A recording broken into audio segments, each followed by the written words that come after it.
Bien. Aquí tenemos una pregunta de un certamen. Es similar a uno que le subí, que está dentro de de los certámenes antiguos, de los que no tenían pauta. Pero en el fondo es lo mismo, solo que este está en posición vertical y el otro está en posición horizontal, ¿ok? Entonces vamos a desarrollar este ejercicio y yo creo que vamos a alcanzar a hacer uno más. Y con eso vamos a estar preparados para el certamen, ¿ok? Bien, han ido ingresando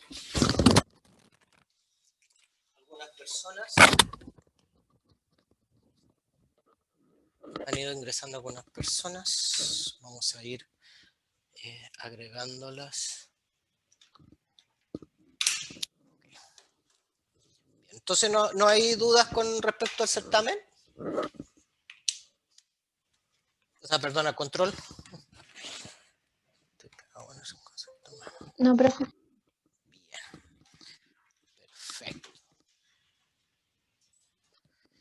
Ok, entonces, ¿qué dice esta pregunta? Dice que en una corriente de 300 molhora de dióxido de carbono, CO2, ¿no es cierto?, con un peso molecular de 44, un C sub P, como tiene gorrito, significa que es un C sub P en función de masa, 3,47 R, circula en sentido ascendente por una tubería vertical en la que se ha instalado en el interior aspas que rotan forzadas por el flujo de gas y protegidas en el exterior por aislante térmico.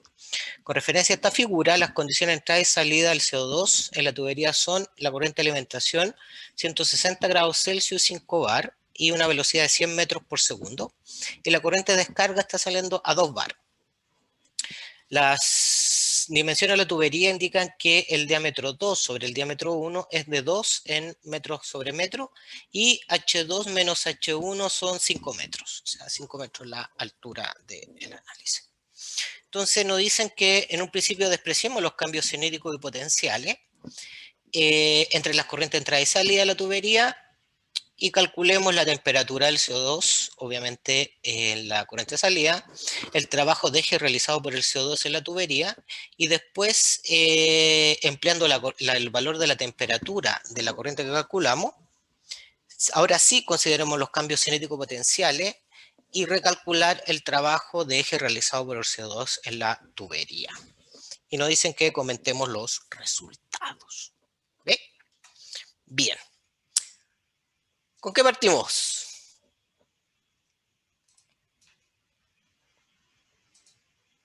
¿Qué creen ustedes que es lo primerísimo que hay que hacer? Balance de energía. Ok. Pero primero, sí, hay que hacer el balance de energía, pero entendamos eso, entendamos qué es lo que está ocurriendo, ¿no es cierto? En el fondo lo que está ocurriendo es que acá está entrando un flujo de CO2 a través de esta tobera y producto del paso de esta expansión, ¿no es cierto?, estas aspas se giran, van girando y en el fondo van extrayendo energía. Por lo tanto, de este sistema nosotros vamos a sacar trabajo, ¿no es cierto? Aquí vamos a sacar trabajo de eje, ¿no es verdad? Y después el CO2 sale, ¿no es cierto?, a una menor presión, pues está entrando a 5 bar y sale a 2 bar, o sea, se está descomprimiendo y producto de esa descompresión estamos sacando trabajo, ¿ok? Nos dicen que este proceso es un proceso adiabático porque nos dicen que esta tobera está completamente aislada, ¿no es cierto? Entonces, vamos al balance de energía. ¿Cómo era el balance de energía? El diferencial, ¿no es cierto?, de U más energía cinética más energía potencial con respecto al tiempo es igual a la sumatoria de los Q sub I por la entalpía más la energía cinética más la energía potencial más el calor, más el trabajo de eje, más el trabajo mecánico, menos P por dB ante T. ¿Ok? Bien. Entonces, con las suposiciones razonables que nosotros hacemos, primero, ¿qué deberíamos suponer, muchachos?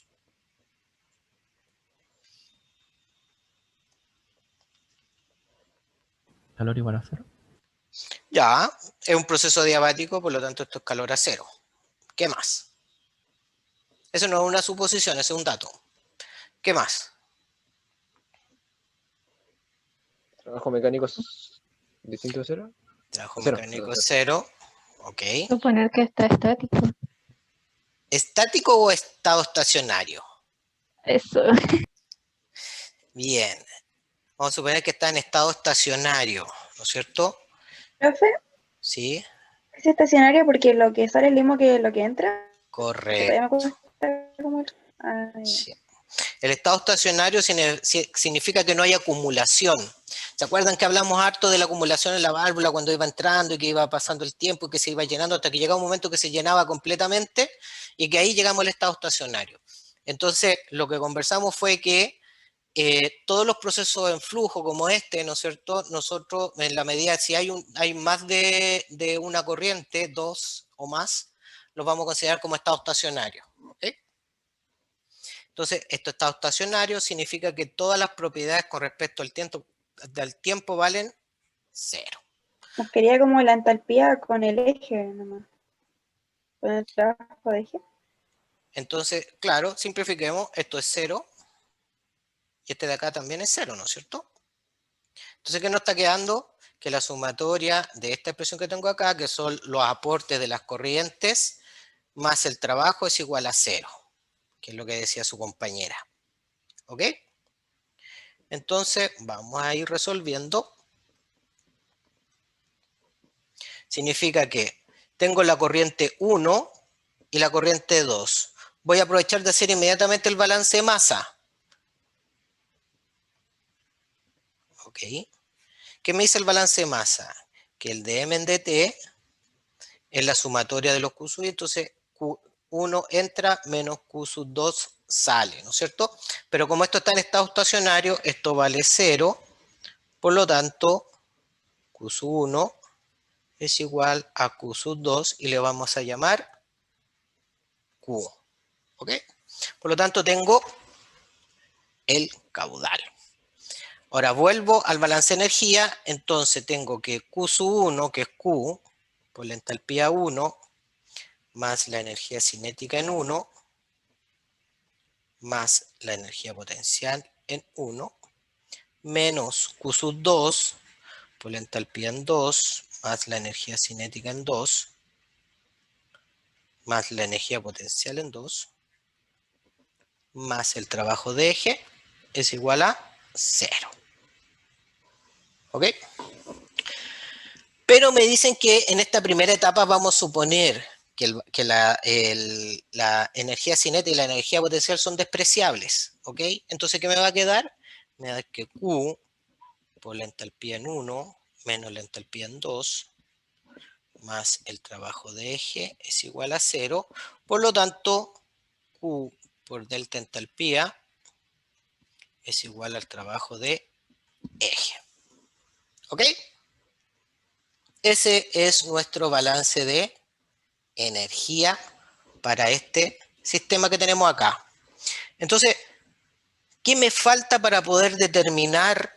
Porque ustedes saben que delta entalpía, ¿a qué cosa es igual? ¿A qué es igual delta entalpía? CP delta T. Perfecto. Entonces esto va a ser igual a... Aquí depende mucho cómo lo anote, ¿no? Ojo, con respecto a las unidades. Porque si yo coloco C sub P, o sea, caudal, este caudal, si yo coloco C sub P así, el caudal tiene que ser molar. O yo puedo colocar el caudal másico por el C sub P másico por delta T. Ambos son iguales, pero el C sub P tiene que ser concordante sus unidades con el caudal que van a utilizar. ¿Ok? Bien.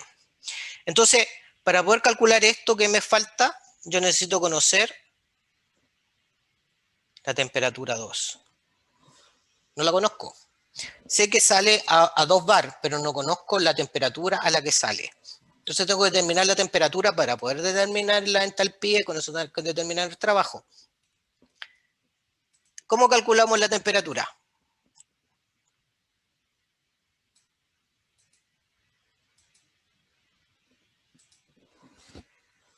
¿Nadie se anima? ¿Gases ideales? Ya. Sí, pero tengo solo la presión de descarga. Entonces no. ¿Cómo lo calculamos entonces? ¿Y la fórmula de adiabático no sirve, profe? ¿Pero cuándo nos sirve? Para un gas ideal, por eso lo dejé anotado. Más un proceso diabático y proceso Reversible. reversible. Entonces estamos haciendo estas dos suposiciones, porque el adiabático es un dato, pero vamos a suponer que el gas se comporta como un gas ideal y que este es un proceso reversible. No nos decían nada que fuera distinto, solo puedo razonablemente suponer que esto es un gas ideal, adiabático y reversible. Por lo tanto, la temperatura en 2 va a ser igual a la temperatura en 1 por P2 sobre P1 elevado a la gamma menos 1 sobre gamma. ¿Ok? Y para eso tengo que determinar gamma. Y gamma en el enunciado me decían que valía... Perdón, no me decían cuánto valía gamma, pero me decían cuánto valía C sub P. Y C sub P valía 3,47 R. Y si C sub P y si C sub B yo lo calculo a partir de la condición de gas ideal, el gamma necesariamente me da 1,4.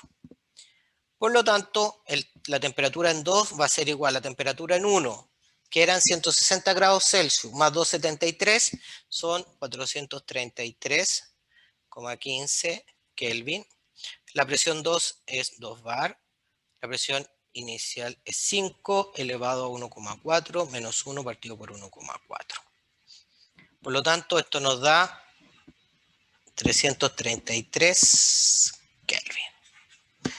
Listo, tenemos la pregunta 1 de esta pregunta, que se ve larga, se ve compleja, pero no está compleja, ¿se fijan? Esta era la pregunta 1. Según mis cálculos, responder esto tenían 5 puntos.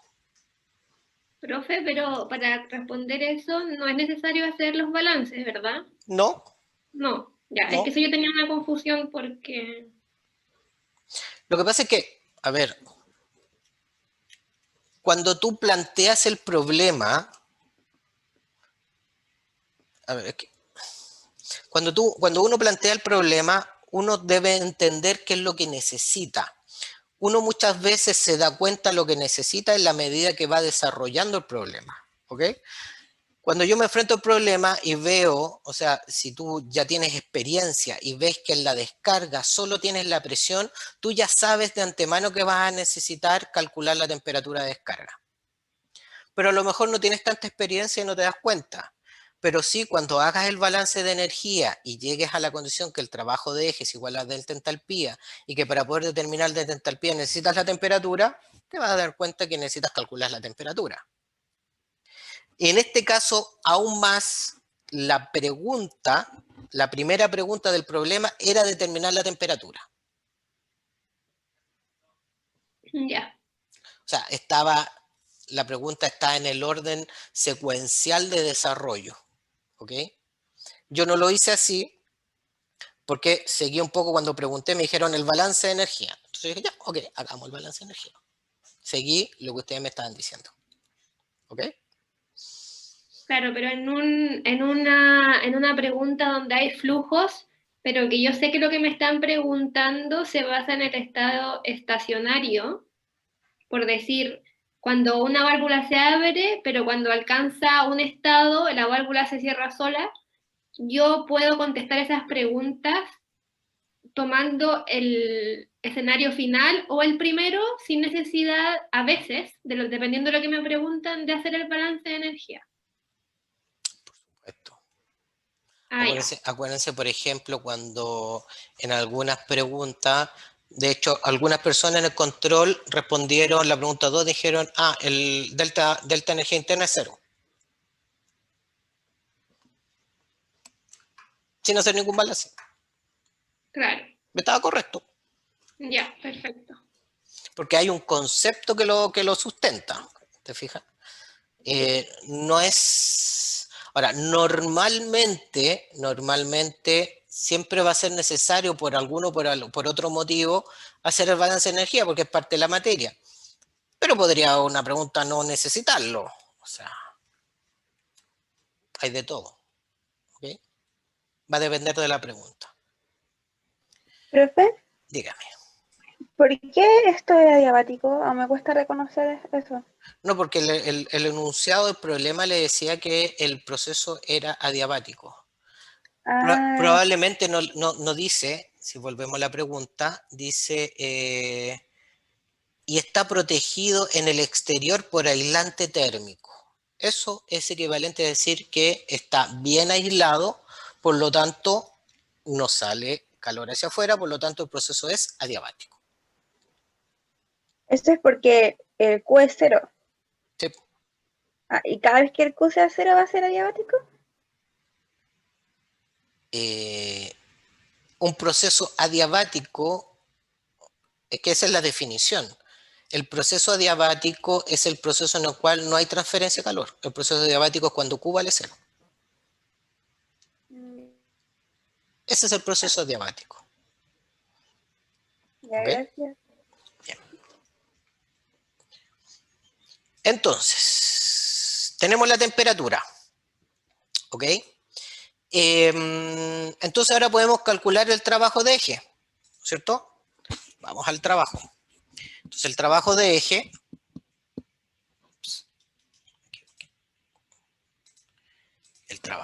¿no es cierto? ¿Qué nos queda? Nos queda como Q, ¿no es cierto? C sub P por T2 menos T1, ¿sí? Eso es. Entonces, yo acá tengo dos opciones, como les decía. Puedo dejarlo así, o puedo dejarlo como Q molar por el C sub P molar por T2 menos T1. Eso va a depender en qué tengo la unidad del C sub P y en qué tengo la unidad del caudal. Normalmente es mucho más fácil convertir el caudal, si lo tengo en masa, a moles, o convertir el C sub P, ¿ok? Me decían que el caudal era de ¿cuánto? 300 mol hora. Entonces me daba en el caudal molar. Perfecto, ¿cierto? Entonces esto es caudal molar y teníamos 300 mol hora. ¿Ok? Y el C sub P era 4,37, si no me equivoco. O 3,47, perdón.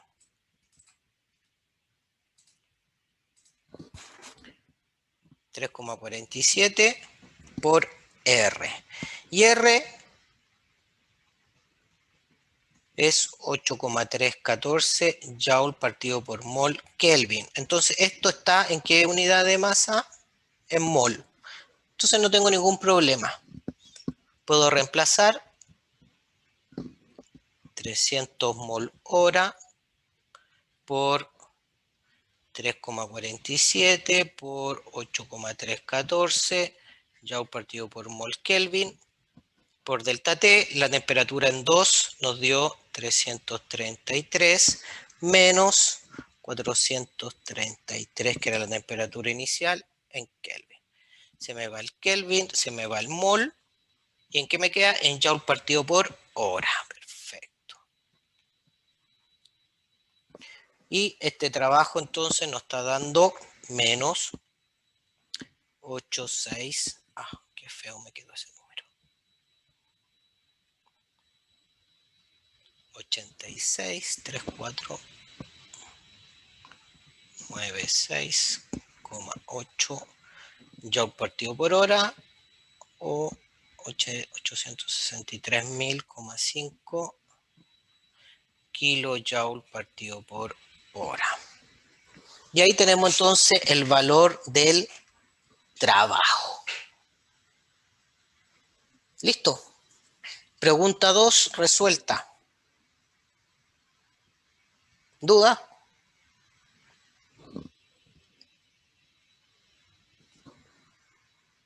¿No? Ok. No.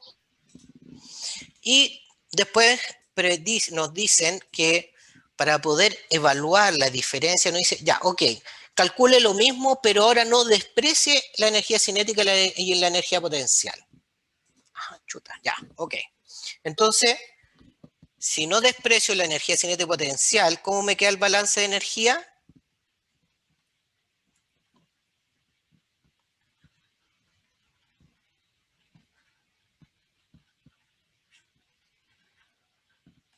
Así, ¿no es cierto? Con la variación de energía cinética y con la variación de energía potencial. O en términos de mol, como nosotros tenemos esto en flujo molar, que es lo mismo, ¿no es cierto?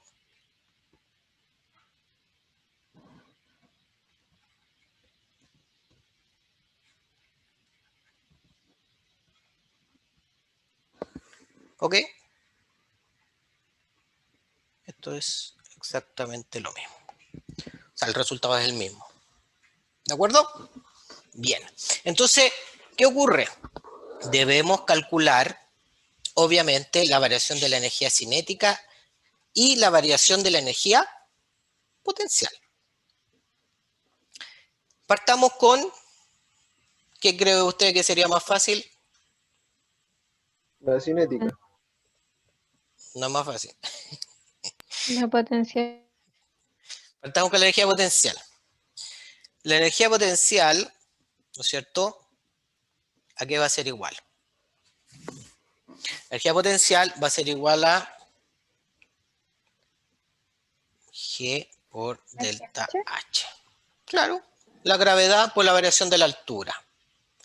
Pero aquí es importante que no se olvide lo que conversamos hace un buen tiempo atrás, que es el tema de las unidades. ¿En qué unidad está esto?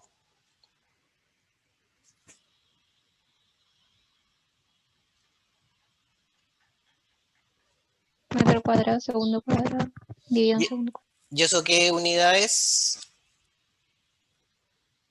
¿Te acuerdan que lo vimos? Esto es metros partido por segundo cuadrado, ¿no es cierto? Por metro. Esto es equivalente a decir metros cuadrados partido por segundo cuadrado. ¿Sí? O, si yo digo metros segundo cuadrado multiplicado por kilogramo partido por kilogramo multiplicado por metro, ¿no es cierto? Metro segundo cuadrado por kilogramo, ¿qué cosa es? Newton. Joule. Newton por metro es joule, por lo tanto esto es joule partido por kilogramo. Entonces, esto que tengo acá no es por unidad de mol, es por unidad de masa. O sea, es eso, no es esto. ¿Ok? Entonces, si lo calculamos, después podemos hacer la conversión. Y la energía cinética me va a pasar lo mismo. Entonces, aquí uno puede tomar la decisión, dejo todo en masa, que es más fácil. Sí, puede ser una alternativa. ¿Ok? Pero eso lo podemos decidir al final. Lo calculamos, pero sabemos que esto está por unidad de masa. La gravedad 9,8 metros partido por segundo cuadrado por delta altura que nos daba en el dato que era, ¿cuánto eran? 5 metros. 9,8 por 5 son 49 joule partido por kilogramo. Lo tengo por unidad de masa, no se olviden. ¿Ok? ¿Qué pasa con la energía cinética?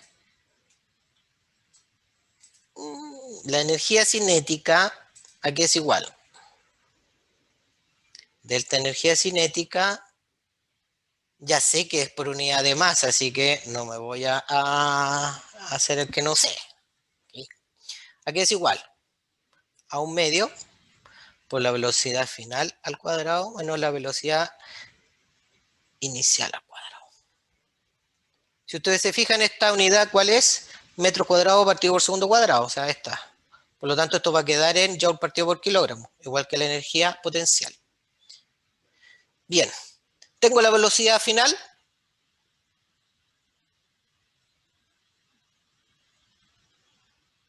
¿Cero? No, no es cero. ¿No es el flujo que estaba ahí en el enunciado 100, creo que era? 100 es la velocidad inicial, Ah, pero la velocidad final no la conocemos. ¿O qué hacemos?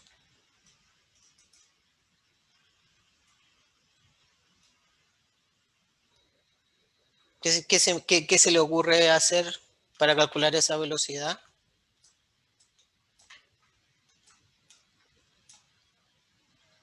¿Nadie se le ocurre?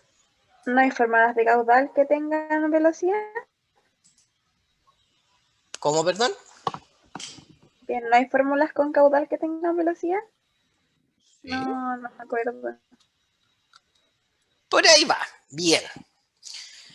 Es que el ramo de 130 pasamos esta materia, pero muchos años. No me acuerdo de las fórmulas. ¿Se acuerdan que hicimos el balance de masa, no es cierto? Y dijimos que Q sub 1 era igual a Q sub 2, ¿sí? ¿Se acuerdan? ¿Y ¿Las se velocidades acuerdan? tienen que ser iguales entonces? No. El caudal, ¿a qué es igual? A la densidad 1 por la velocidad 1 por el área 1 va a ser igual a la densidad 2 por la velocidad 2 por el área 2. Acuérdense que dijimos que el caudal másico era igual a la densidad por la velocidad por el área. ¿Se acuerdan? Lo vimos en la clase. Entonces ahora tengo una relación donde voy a ver qué pasa. La densidad, ¿a qué es igual? masa partido por volumen. Masa partido por volumen. ¿Ok? O sea que yo podría decir que la densidad es igual a 1 partido por el volumen másico. ¿Sí? ¿O no? ¿Y ese dato lo Sí. tenemos, profe? ¿Cuál dato? Del volumen. ¿Del volumen final? No. Pero, si yo quiero dejar este volumen por unidad de masa, dejarlo por unidad de mol, ¿qué tendría que hacer?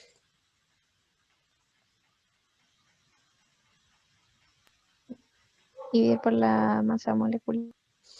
Por el peso molecular, ¿no es cierto? Entonces esto sería igual que el peso molecular partido por el volumen molar. ¿Sí? ¿O no? Por mol. Por mol. ¿Ok? Por mol. Yo le hago caso a usted inmediatamente. Por mol. Ahí. ¿Sí? ¿O no? Va arriba. ¿Va arriba? Sí, queda arriba. Lo borramos entonces. Lo pongo arriba.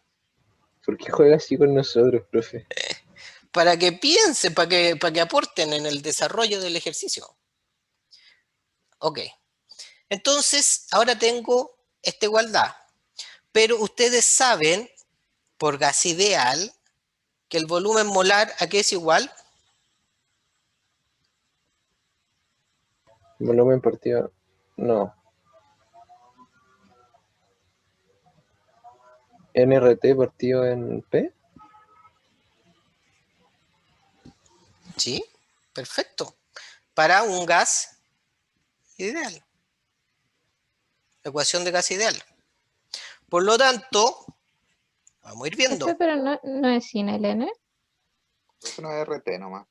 SRT nomás. Muy bien. Perfecto. Reemplazamos entonces. peso molecular partido por el volumen molar. El volumen molar es entonces R por T, ¿no es cierto? Y acá arriba me queda multiplicado por la presión. Por lo tanto, la densidad me queda en función de la presión y de la temperatura. ¿Y conozco la temperatura final? Sí, porque me decían que tomara el mismo valor de temperatura final que calculamos en la pregunta 1. ¿Conozco la presión? Sí, es un dato. Por lo tanto, ¿conozco la densidad de entrada y la densidad de salida? Sí. Acuérdense que las densidades para gases no son constantes, porque los fluidos, como los gases, tienen variación volumétrica producto de cambios de presión, y por eso es que tienen la ecuación de gas ideal. Entonces, si ahora yo voy a reemplazar, ¿no es cierto? Vamos a ver qué pasa. La densidad 1 entonces sería el peso molecular por la presión en 1 partido por R y por la temperatura 1. Por la velocidad 1, que la conozco, por el área 1, que sería pi por el diámetro 1 al cuadrado cuartos. Y esto sería igual a la densidad 2, que sería el peso molecular, por la presión 2 partido por R por T2, por la velocidad 2, que es lo que ando buscando, por pi por el diámetro 2 al cuadrado cuartos. Bien. Entonces, el peso molecular se me va, el R se me va, el pi y el 4 se me va, ¿cierto? ¿Vamos bien hasta ahí? Yo digo, entonces la velocidad en 2, aquí es igual a la velocidad 1 por P1 partido por P2, por T2 partido por T1, y por D1 partido por D2 al cuadrado. Eso. ¿Estamos? ¿Conozco la velocidad 1? Sí, la conozco. ¿Cierto? Era 100 metros por segundo. La presión 1 era 5 bar. 5 bar. La presión 2, 2 bar. La temperatura 2, la temperatura final que la calculamos recién, 333. Y la temperatura en 1, 433. Por el diámetro 1 sobre el diámetro 2. Nos daba la relación, nos decía que de 2 sobre D1 era igual a 2. Por lo tanto, D1 sobre D2 es un medio. Y esto al cuadrado. Perfecto. Y aquí entonces puedo calcular la velocidad en 2. Y la velocidad en 2 nos da 48,1 metro partido por segundo. Perfecto. Entonces ahora tengo la velocidad final de mi sistema. Entonces puedo calcular la energía cinética. Entonces vuelvo a la energía cinética, ¿no es cierto? La energía cinética por unidad de masa es un medio por la velocidad 1 al cuadrado, perdón, por la velocidad 2 al cuadrado, que es 48,1 al cuadrado, menos 100 al cuadrado. Ahí estamos. Ahora, lo importante aquí que, ojo, que la velocidad en términos de las unidades, quería checarlo, se me fue muy pequeño. ¿Vamos bien, chiquillos? Entonces esto da, según mi cálculo, menos 4,564,7. Y esto es Joule partido por kilogramo, ¿no es cierto? Ya vimos que la unidad es energía partido por masa. Entonces, tengo energía cinética en Joule partido por kilogramo. Entonces, como debo determinar el trabajo por unidad de tiempo, en el fondo tengo que multiplicar por el caudal. Si la energía cinética en este caso y la energía potencial están por unidad de masa, tengo que multiplicarlo por el caudal másico. Así como en la entalpía lo multipliqué por el caudal molar. ¿Por qué? Porque el valor del delta entalpía estaba por unidad de mol. Entonces, necesito determinar el caudal molar, ¿no es cierto? Y el caudal molar va a ser igual al caudal másico partido por el peso molecular. ¿Ok? Por lo tanto, el caudal molar, ¿no es cierto? Másico, perdón, va a ser igual a caudal molar, que son 300 mol hora, multiplicado por el peso molecular, que era 44. Y esto entonces es gramo partido por mol. Acuérdense que cuando estoy mol estoy hablando de gramos. Por lo tanto, estos son 13.200 gramos por hora, pero esto yo lo que necesito en kilogramos, por lo tanto estos son 13,2 kilogramos hora. Y ahora que tengo el caudal másico, puedo calcular la energía total, o sea, el flujo de energía producto de la energía cinética, ¿cierto? Entonces la energía cinética, punto, es el caudal másico por el delta energía cinética gorrito. Y eso van a ser 13,2 kilogramos hora, multiplicado por la energía, el delta energía cinética, que es menos 4,564,7 joule partido por kilogramo. Por lo tanto, esto da, voy a buscarlo, está por ahí, menos 60,25 kilojoule partido por hora. Y de la misma manera voy a calcular el delta energía potencial, punto, que va a ser el Q punto por el delta energía potencial por unidad de masa.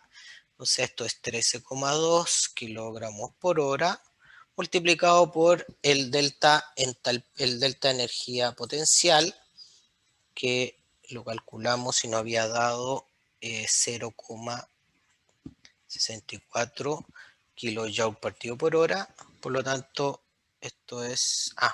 perdón. Anoté el resultado.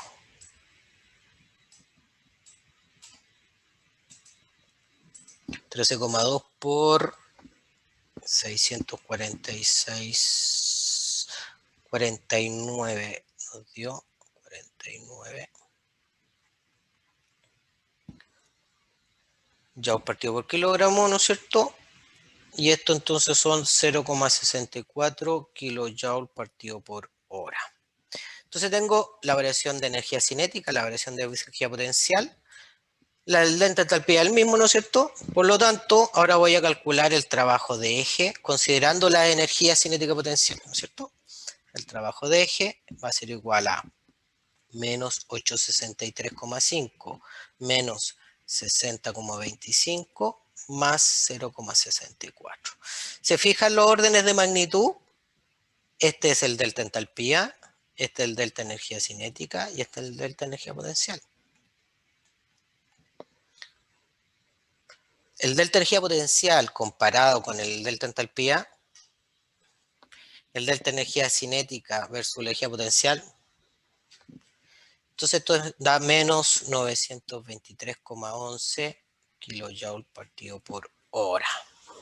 ¿Ok?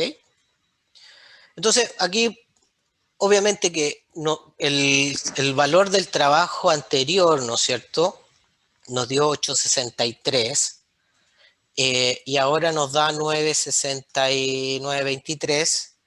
Entonces uno puede calcular, por ejemplo, el error producto de la suposición de que la energía cinética y la energía potencial eran despreciables comparados con el valor de la entalpía, si en realidad es razonable considerarlo o no considerarlo, etcétera, etcétera. ¿Okay? Evidentemente que la diferencia no es muy grande, el aporte de la energía cinética y energía potencial, o sea, sobre todo la energía potencial comparado con la entalpía es bastante despreciable, entre 8,63 y 0,64, es bastante poco. La energía cinética aporta un poquito más, pero sigue siendo pequeña comparado con la variación de la entalpía. ¿Ok? Y eso era el problema número 1 del certamen. ¿Alguna duda, chiquillo?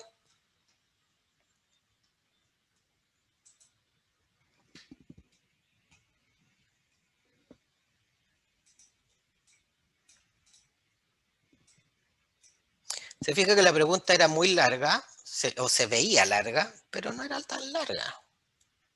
Pero tienen que tener clarísimo, primero, las unidades, segundo, los conceptos. Y con eso, ningún problema. Profe, ¿podría bajar un poquito para sacarle una foto a la parte de abajo? Por supuesto.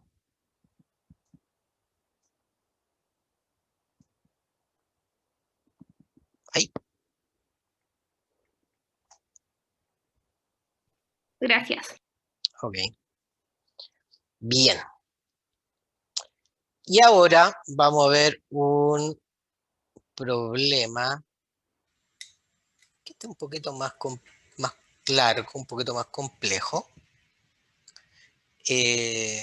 También del mismo certamen. Esta era la pregunta 2 y esta es la pregunta número 3. ¿Okay? Entonces aquí lo que nos piden,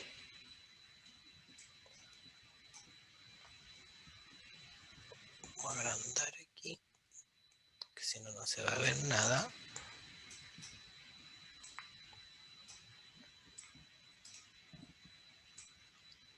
Nos dicen que tenemos, que en esta figura, que los voy a copiar ahora, tenemos esta figura, ok. Entonces, esta figura describe un proceso de operación estacionaria, o sea, que está en estado estacionario, provisto de una turbina aislada que se encuentra unida por medio de un eje a un compresor, que el compresor no está aislado, con el propósito de evaluar su eficiencia. Ambos equipos, la turbina y el compresor, están conectados a una tubería que transporta aire comprimido, un gas ideal con un C sub P de 28,85. El 20% de los moles de aire que están a 700 kilopascal y 120 grados Celsius que ingresan al proceso, que es la corriente 1, son desviados a la corriente 2 con el propósito de ser expandidos en la turbina. ¿Okay? Y posteriormente ser descargados a la atmósfera, o sea, la presión 3 es la presión atmosférica. Al compresor ingresa aire a 100 kilopascales y 20 grados Celsius, que es la corriente 6, donde se comprime para posteriormente ser descargado a la línea de aire que abandona el proceso a una razón de 85 kmol hora, que es la corriente 8. Nos piden determinar el trabajo obtenido en la turbina en kilojoule hora, la temperatura del aire en la corriente 3, de la descarga de la turbina en grados Celsius, el cambio entálpico del aire al transitar por el compresor en kilojoule hora y la energía transferida hacia o desde el compresor desde los alrededores a través del mecanismo de calor en kilojoule partido por hora. ¿Qué tal? ¿Se entendió el problema?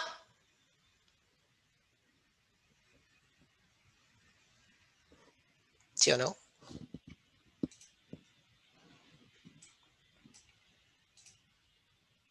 Más o menos, profe.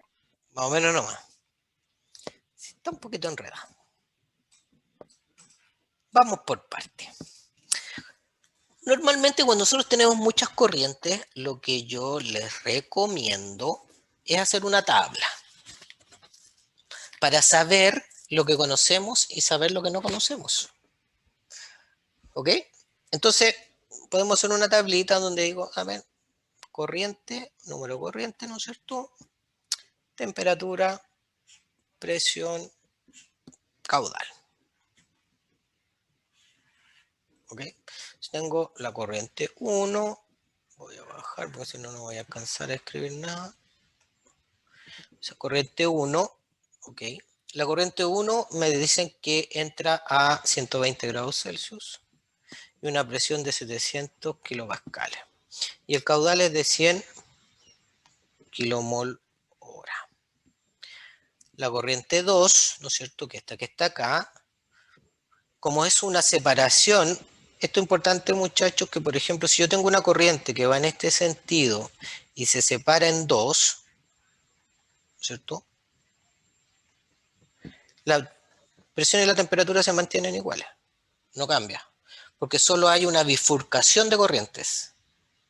el caudal cambia, pero las propiedades termodinámicas que son propias del fluido no cambian, porque la temperatura y la presión son propiedades termodinámicas intensivas. O sea, no dependen de la masa. Entonces, si se separa, no cambian. ¿Ok? Entonces, como acá hay una separación de corriente, la corriente 2 también tiene 120 grados Celsius y 700 kilopascales. El caudal no me lo dan, pero sí me dan un dato. En el enunciado me dicen que de la corriente 1 se toma el 20% del caudal 1 para el caudal 2. Entonces eso es fácil. Si tengo 100, el caudal 2 entonces vale 20 kilomol hora.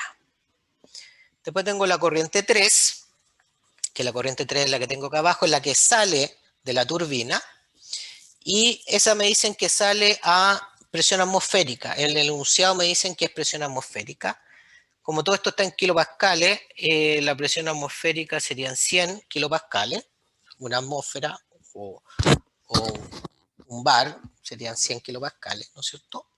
Y el caudal, como la turbina está en estado estacionario, el caudal que entra es igual al caudal que sale. Por lo tanto, aquí el caudal es de 20 kilomol hora. La temperatura no la conozco todavía. Esa es algo que no conozco. Sigamos. La corriente 4, si ustedes se fijan que la corriente 4 también es una corriente que se está separando, ¿no es cierto?, de la corriente 1. Es esto, ¿no es cierto? Es parte de la bifurcación. Por lo tanto, la corriente 4, la temperatura es 120 grados Celsius y 700 kilopascales. Y obviamente, como aquí tengo un punto de separación, evidentemente que si yo hago un balance de masa, si esto es 1, esto es 2 y esto es 4, ¿qué me dice el balance de masa? Que Q sub 1 va a ser igual a ¿qué cosa? A Q sub 4 más Q sub 2. Entonces, si Q sub 1 vale 100 y Q sub 2 vale 20, ¿cuánto vale Q sub 4? 80 kilomol hora. ¿De acuerdo? Porque estamos en estado estacionario. Bien, tengo la corriente 1, 2, 3 y 4. Perfecto. Entre la corriente 4 y la corriente 5 tengo una válvula. ¿Ok? Entonces ahí, en esa válvula me dicen que la corriente 5, la presión es de 500 kilopascales. ¿Ok? Y el caudal, ¿cuánto debería ser el caudal de la corriente 5?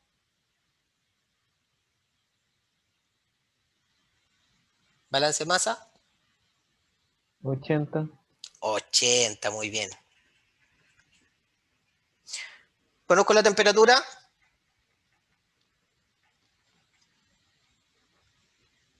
La misma de 4, ¿no?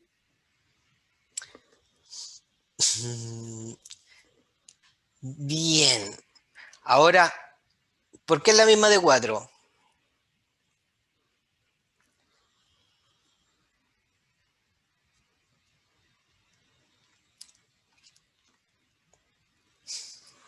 Porque eso es importante. Porque no hay trabajo ni calor. Está ¿Ya? aislado. ¿Ya? ¿Y qué significa eso?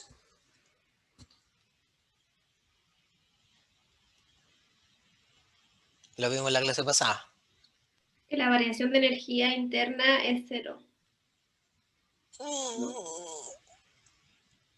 ¿Variación de energía interna? La entalpía es 0. Eso, muy bien. La variación de la entalpía vale 0. Y como estamos hablando de un gas ideal, la variación de entalpía es función de la temperatura. Como la variación de la entalpía vale 0, ya que es una válvula aislada, la temperatura es constante. La temperatura que entra es igual a la temperatura que sale. Por eso es que la temperatura en 5 vale la misma que la temperatura en 4, es decir, 120 grados Celsius. Bien. ¿Qué pasa con la corriente 6? Corriente 6 me dan los datos. Dice que entra aire atmosférico a 100 kilopascales y 20 grados Celsius. O sea, son datos. 6.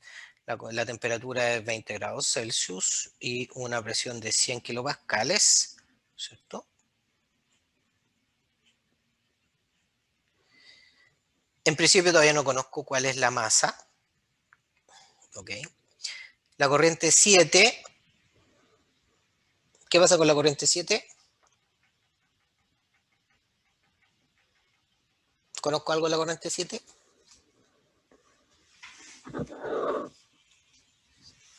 ¿No? ¿Ah?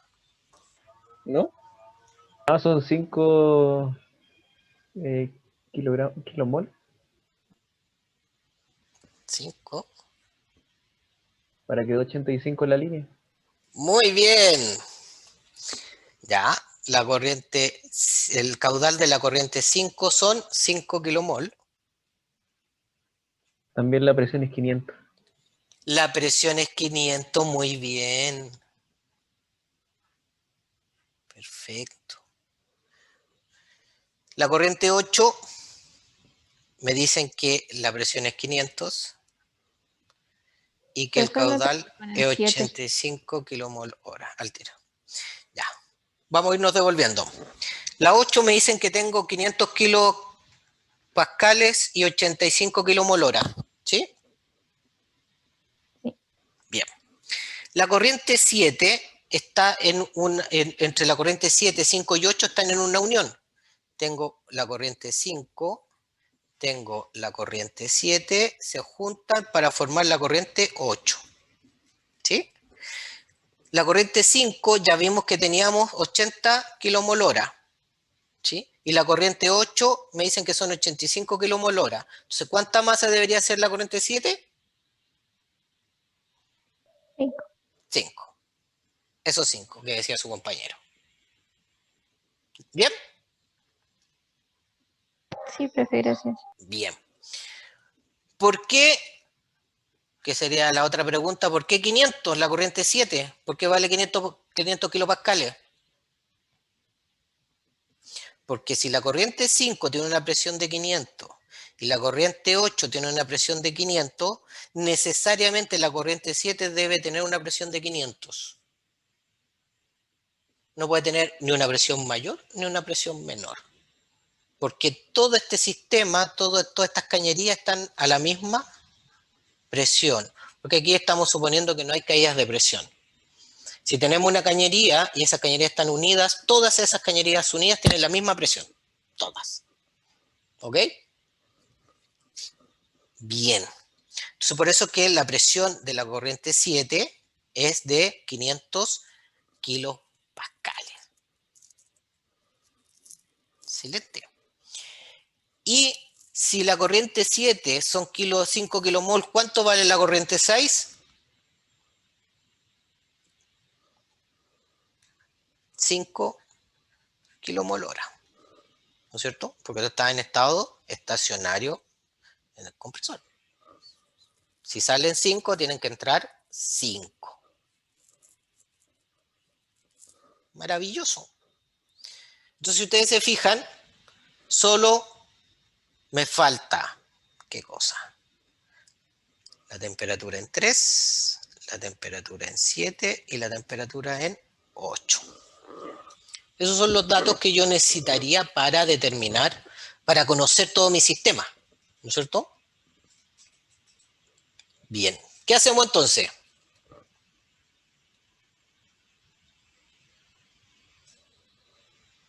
¿Podrían hacerse los balances de energía de cada unidad? Bien. Aquí viene lo entretenido. Veamos qué pasa con el balance en la turbina. Aquí, donde tenemos, entra la corriente 2, sale la corriente 3, ¿no es cierto? Que es lo que tenemos acá. Aquí tengo los datos, ¿no es cierto? Vámonos con la... Voy a checar un poquito porque si no, no voy a alcanzar a escribir nada. Vámonos con la turbina. En la turbina nosotros tenemos que entrar la corriente 2.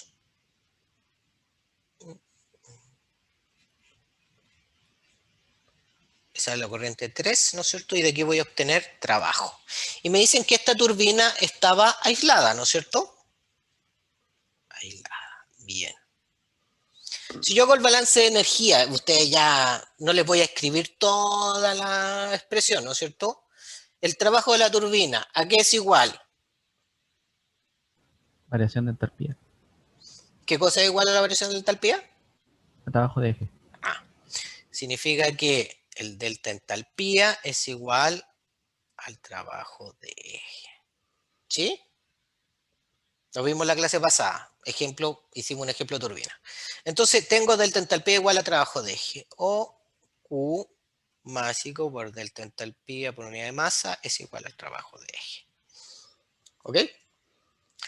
¿Qué caudal es ese? El caudal 2. O sea que esto es caudal 2, ¿no es cierto? Por delta entalpía, o sea, la entalpía en 3 menos la entalpía en 2 es igual al trabajo de eje. ¿Sí? Perfecto, maravilloso. Entonces, esto va a ser igual a caudal 2 por delta entalpía 3, 2. ¿Qué es igual a eso? C sub P por T sub 3 menos T sub 2. Ah, pero no conozco T sub 3. ¿Ven? Lo tengo marcado acá en rojo. Chuata. ¿Qué hago? ¿Qué hago, muchachos?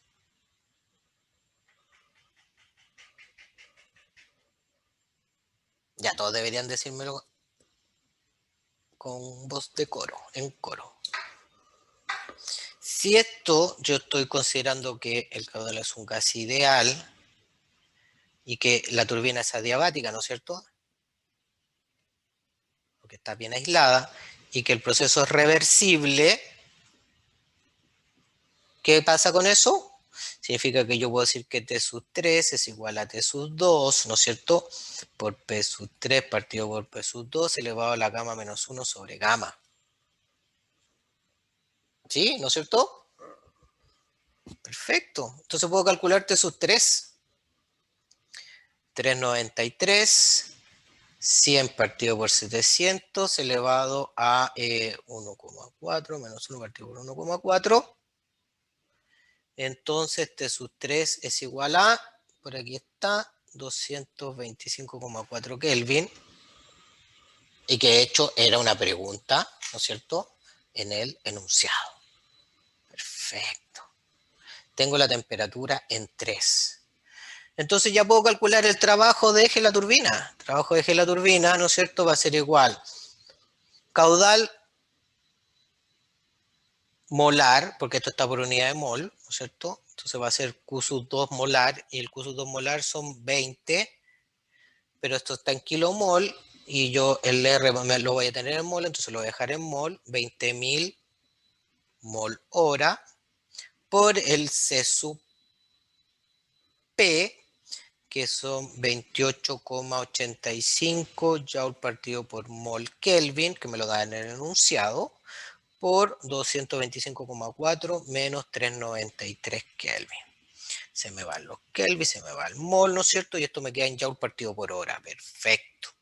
Entonces, el trabajo de eje de la turbina, voy a poner una T para identificarlo, es igual a, no sé, por acá tengo el número resultado, déjenme buscarlo. Acá está. Es igual a menos 96.705,2 kilojoule partido por hora. Listo. Tengo mi trabajo de eje de la turbina.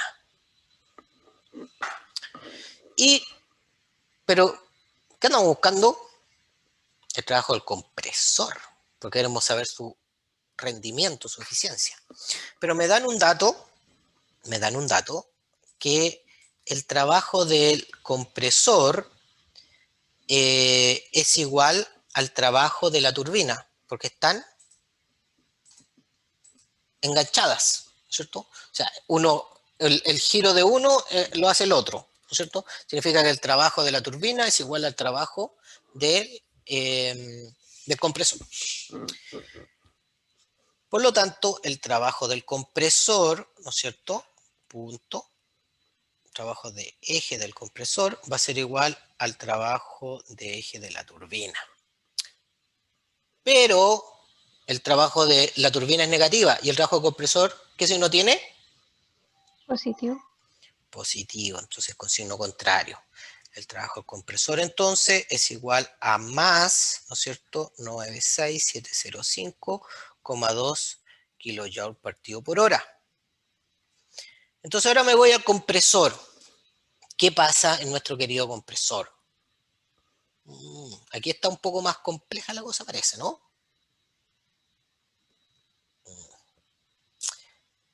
¿Cuál sería el balance del compresor? Entalpía igual al trabajo de eje. Casi.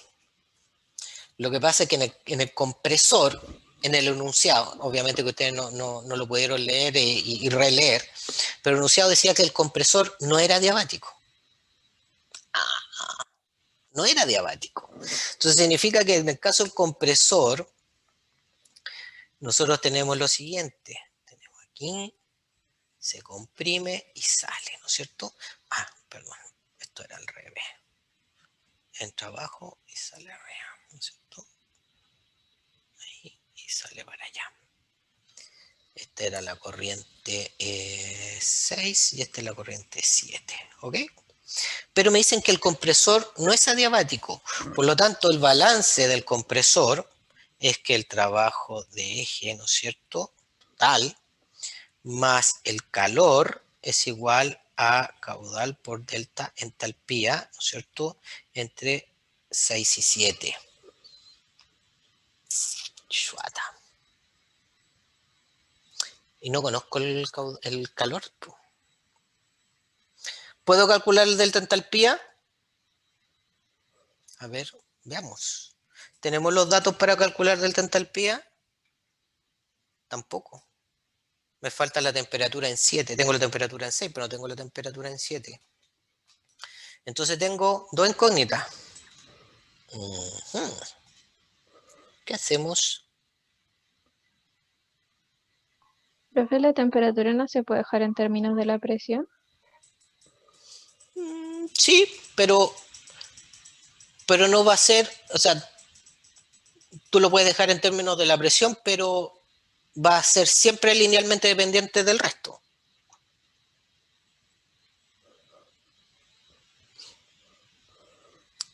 ¿Qué podemos hacer?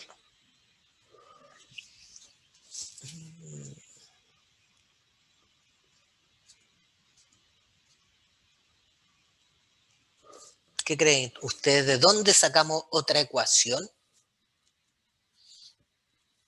¿En qué otra parte podríamos hacer un balance de energía? Hicimos el balance de energía en la válvula. Dijimos que la entalpía era igual a 0, dijimos que la entalpía eran iguales, por lo tanto las temperaturas eran iguales, ya estamos.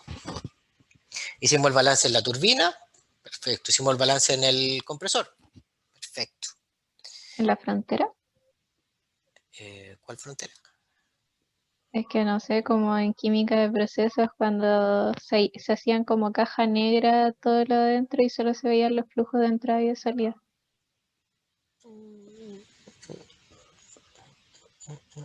No, en este caso no. Porque no estoy pensando en un balance de masa. Porque los caudales los tengo todos. Si ustedes se fijan, tenemos todos los caudales, ¿no? No nos falta ningún caudal. O sea, no necesito hacer más balances de masa. Tengo todos los caudales. El tema es que no conozco la temperatura. La temperatura 3, estamos check. Estamos ok. Esa ya la calculamos, ¿cierto? Estamos ok. Esa está ok. Pero no conozco ni la temperatura 7 ni la temperatura 8. Y para el caso compresor necesitamos la temperatura 7, ¿no es cierto? En particular. Aquí está involucrada la temperatura 7.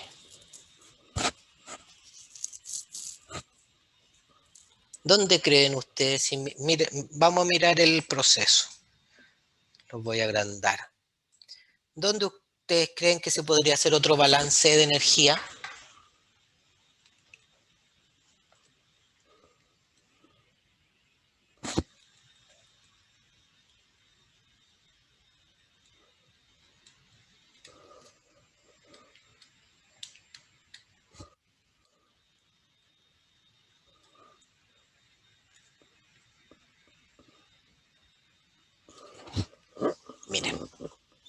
Cuando yo les mostré aquí, esta bifurcación de corriente, yo dije, mira, se bifurca, entonces la probabilidad termodinámica de esta corriente es igual a esta y esta de acá, ¿no es cierto? Okay. Pero ¿qué pasa en un caso contrario, distinto, en el cual nosotros tenemos una corriente aquí, que es la corriente 5, que tiene una presión 5 y una temperatura 5. Tenemos acá una corriente que tiene una presión 5, pero una temperatura 6, y que sale una corriente 8, que tiene una presión 5 y una temperatura 8.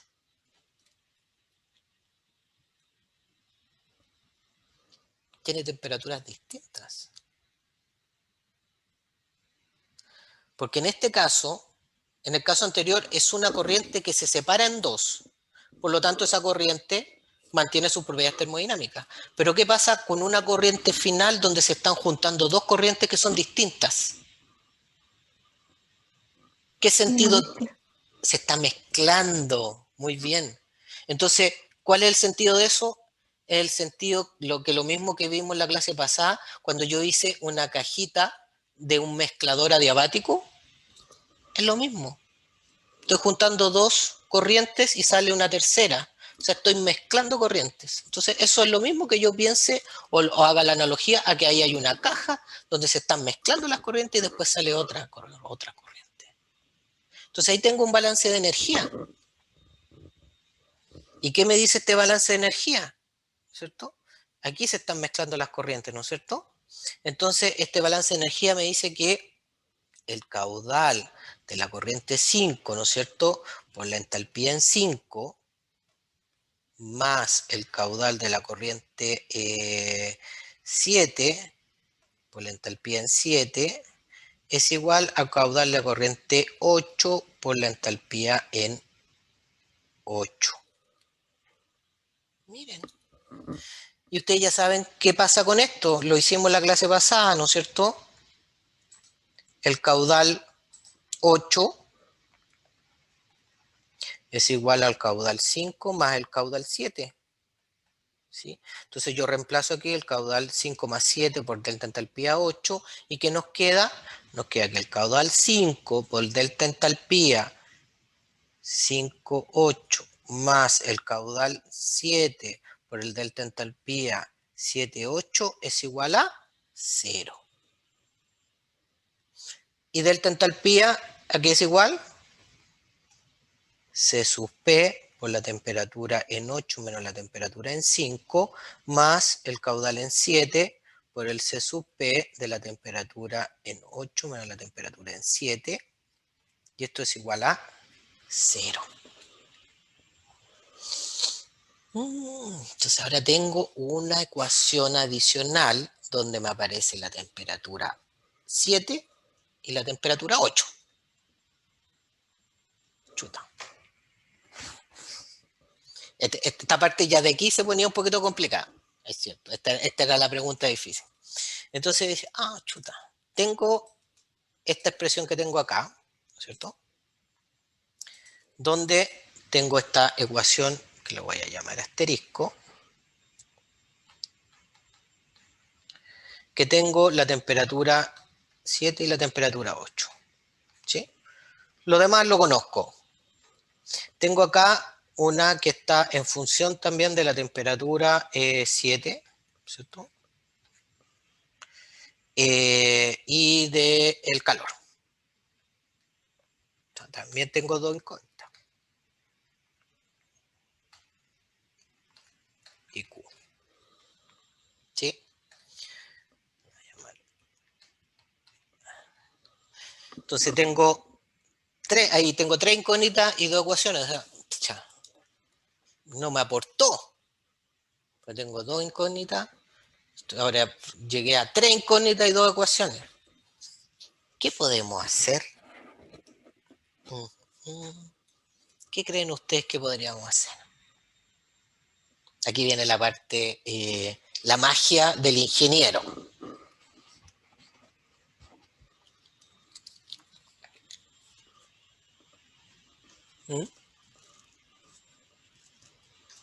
¿Qué haría un ingeniero, creen ustedes?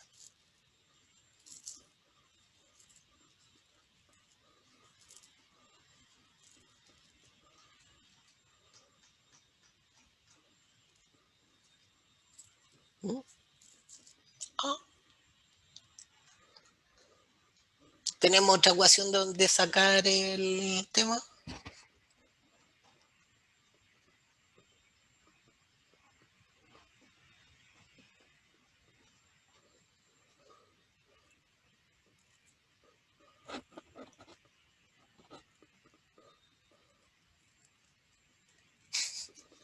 Pero respóndame, chiquillo, me siento solo.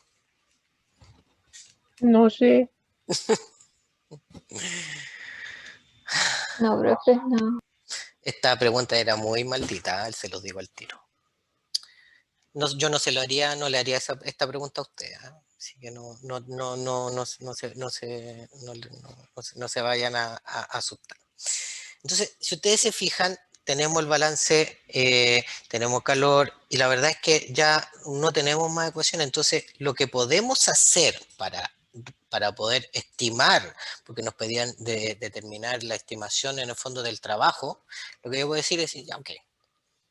Supongamos, voy a suponer que el compresor es adiabático y además es reversible.